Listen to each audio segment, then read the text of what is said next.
Welcome to Brewers Daily. I'm your host, Dave Gasper. You can follow me on Twitter at dgasper24. And if you enjoyed this video, please be sure to subscribe here to Brewers Daily and get notified every single time a new episode drops. So, some stuff to get to here as we get towards the end of the year. It's kind of that down period in Major League Baseball's offseason, that week in between Christmas and New Year's. Front offices kind of don't really know what day it is, just like all the rest of us at work.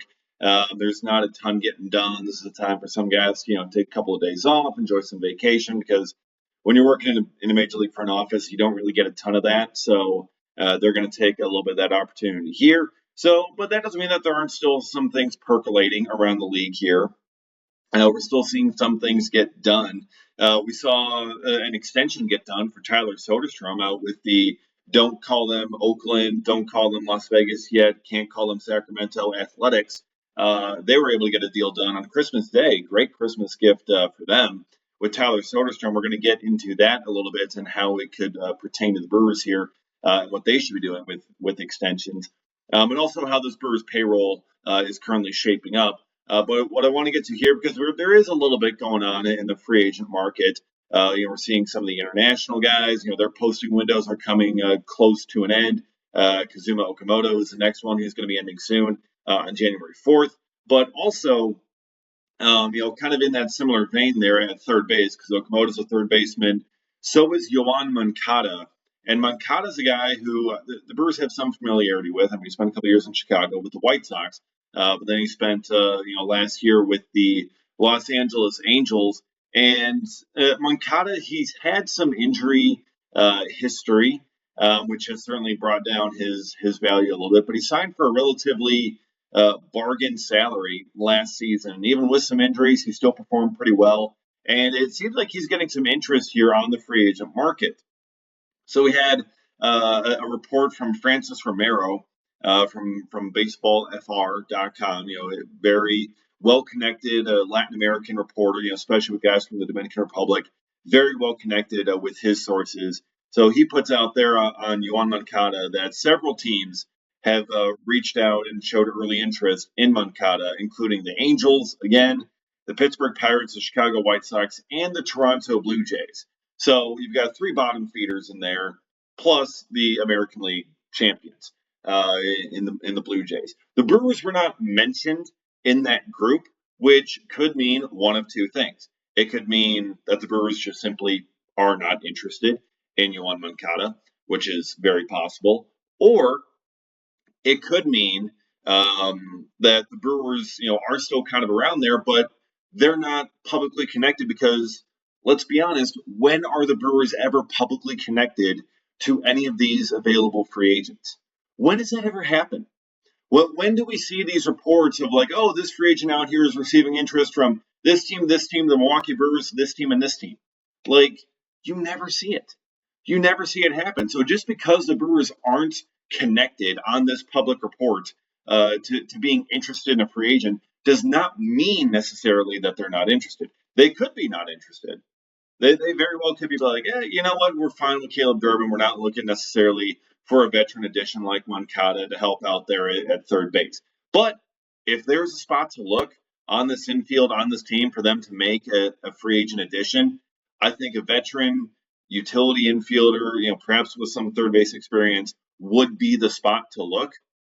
So that's just something to kind of keep in mind as his market is seeing some interest out there, because it's not just those bottom feeders. It's not just, the Pirates and the White Sox and the Angels are looking to get this guy. You have the Blue Jays in there as well, okay? And the Blue Jays are not necessarily looking, to get worse here. I mean, they were right there. They were right there for the World Series, and they're going to be looking to get themselves back. So if they're looking at Moncada, I think that's a sign that there is some legitimate good interest and belief that he can help out a contending club out there, which is something the Brewers obviously plan to be, and they would hope to get in someone who can help them with that. So that's something to just kind of keep in mind. Just because that they're not publicly connected does not necessarily mean that they are not interested or that it won't happen. It's still going to be tough, just because the way the Brewers payroll I think currently is. And that's something that I kind of want to look at here with the payroll update, because being a small market team, being Milwaukee, they always have to be, budget conscious. However you want to coin the phrase, if you want to call them cheap, whatever. I don't think it's necessarily that. You got to be aware of the economic surroundings of Major League Baseball and what they have to deal with. So the Brewers, having to be budget conscious last season, they had a payroll, according to Fangraphs here, of about $123 million as their final payroll. And already for 2026, their estimated payroll is up to $136 million. So it's already a $13 million increase in payroll, despite Rhys Hoskins coming off the books, despite Jose Quintana coming off the books. Again, they don't have a ton of free agents. Brandon Woodruff accepting the qualifying offer, putting him at $22 million, ate up obviously a big chunk of that. Him moving from the $5 million payroll or salary that he got last season up to 22. That eats up a significant chunk of your available money. Also, you got Andrew Vaughn coming in now. He's going to be projected to get $7.8 million next year. William Contreras is basically doubling his salary, just about. He's projected at 11.1 when he played at about $6 million last year. Bryce Terang hitting arbitration for the first time, bumping him up to about $4.5 million projected. That's someone that is also going to cost you quite a bit of money there. So that's where some of this extra money is going, despite the Brewers not really having done much in terms of adding on extra payroll. Again, outside of Brandon Woodruff, you brought in Akil Baddoo on a $1.25 million split contract. That was really it. You bring in Angel Serpa, who's a first-year arbitration guy at $1.2 million. When you're sending out Nick Mears, another arbitration eligible guy who is going to be due about the same, it's not really adding much in terms of payroll. So the Brewers haven't really done much in terms of adding payroll, again, outside of Brandon Woodruff, going up to $22 million. But you got the arbitration increases for some of these guys, for Contreras, for Terang, Andrew Vaughn. Also, Jackson Chourio and Aaron Ashby starting to get more expensive. I mean, Chourio signed his extension. He's now going to be making $7.25 million this season in his third full season in the major leagues. Again, that's still incredibly cheap, incredibly team friendly for what Chourio provides, but still that's gradually increasing as the years go along here for Chourio. Aaron Ashby is bumping up to $5.7 million this next year on his 5-year contract extension, which also leads me to believe that they are really going to strongly push for Ashby to be a starting pitcher and be in that starting rotation this next season, because he's left-handed and now he's starting to get way more expensive. $5.7 million for a starting pitcher is not too bad at all. $5.7 million for a long reliever is kind of expensive. That's a pretty high price to pay. So I think the Brewers are going to want to see a little bit more from Ashby this next year. Although he's thrived in that bullpen role, I would not be surprised to see them strongly push for Ashby to be that left-handed starter in this rotation next season. We'll have to see how spring training plays out. There's obviously a lot of competition for those final starting rotation spots, but the payroll, it's already increased from last year without really having done much else. So that could make things a little bit more difficult for the Brewers to try and get some of these guys in free agency and trying to make some moves there, just because, I mean, it's already, taken up whatever available budget they may have had. We don't know exactly what their budget is. We don't know what exactly Mark Attanasio has told Matt Arnold is going to be, what he has to work with. But that's where trades may be the best avenue in order to get some more payroll maneuverability, but also extensions, I think, could be something to look at as well. And I think the Tyler Soderstrom deal could provide a little bit of a kick in the butt, maybe, for the Milwaukee Brewers, because the Athletics, what they're trying to do is, they're coming out of the rebuild here, and they're trying to identify their future pieces for when they finally do make the move to Las Vegas. Tyler Soderstrom had a fantastic season, and they clearly identified him as one of their core pieces. He is a part of their future going forward. So they identified that, and they signed him to a very nice contract extension on Christmas when that came out, which was, I mean, great for him. 7 years, $86 million for Tyler Soderstrom.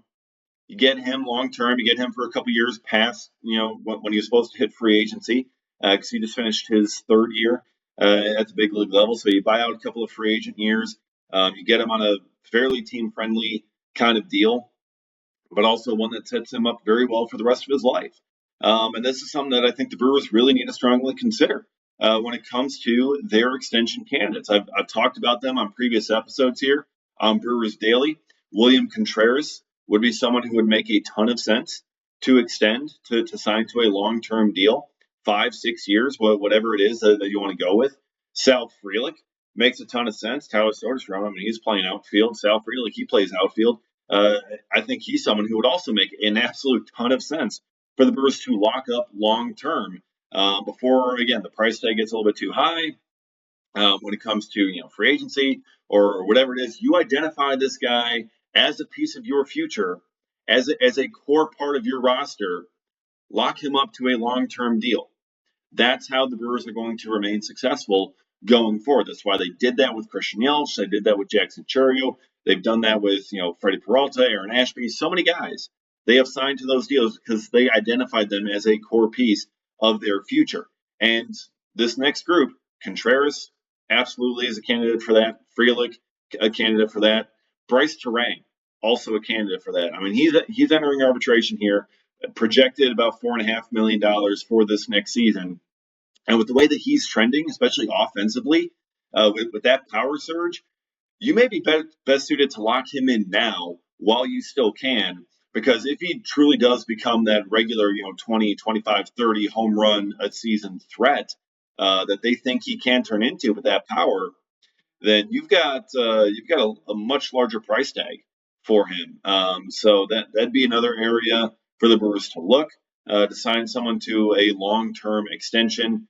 But maybe Soderstrom provides that kind of precedent and that kick in the butt for the Brewers to be like, okay, these guys are locking up, a guy like Tyler Soderstrom that can perhaps provide a comp for someone like a Sal Frelick. Sal Frelick doesn't have as much power necessarily as Soderstrom, but his on base ability, his contact ability, absolutely, something that the Brewers love, and they would be well served to have in their lineup several years into the future. So that's just an idea that perhaps the Brewers should be looking at here.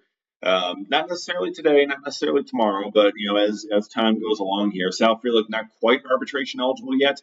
Terang is arbitration eligible. Contreras is arbitration eligible. So those are kind of the first guys in line, perhaps, to getting that sort of cost control, that cost certainty under control.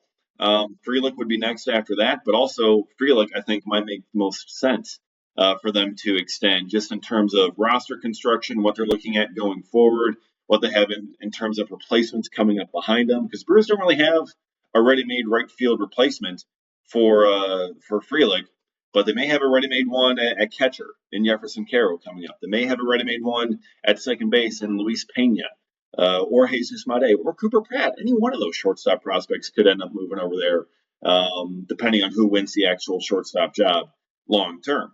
So you have options there that you could go with. So lots of different ways that the Brewers could play it, but I think looking for an extension for any one of that group would make a ton of sense for the Brewers front office to end up getting done, and Tyler Soderstrom just could provide that kick in the butt for them. So, and here's my kick in the butt to you. Hit that subscribe button as well, and follow me on Twitter at dgasper24. You can get you can get notified every single time a new episode drops here on Brewers Daily, and all my Brewers content, thoughts, analysis on Twitter there as well. As we go through this offseason and get ready for the new year, as we finally turn the calendar to 2026 and looking to the 2026 championship season.